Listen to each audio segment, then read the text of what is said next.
How to YouTube live stream on phone. Hey guys, welcome back. In today's video, I'm going to show you how to do live stream on YouTube by using your phone. Let's get started. First, open the YouTube app on your phone and make sure you're signed in with the account you want to live stream from. If you haven't already, make sure your channel is verified and has no live streaming restrictions. Next, tap the plus icon at the bottom of the screen and select Go Live. You may need to grant permissions for your camera and microphone if you haven't done so already.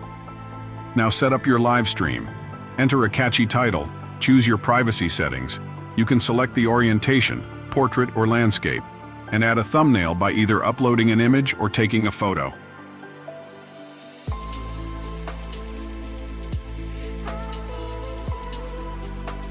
When you're ready, tap Go Live. After a brief countdown, you'll be live on YouTube.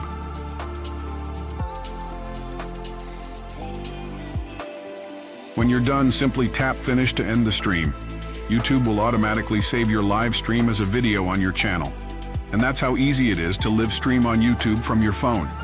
If you found this video helpful, don't forget to like, share, and subscribe for more tips and tutorials.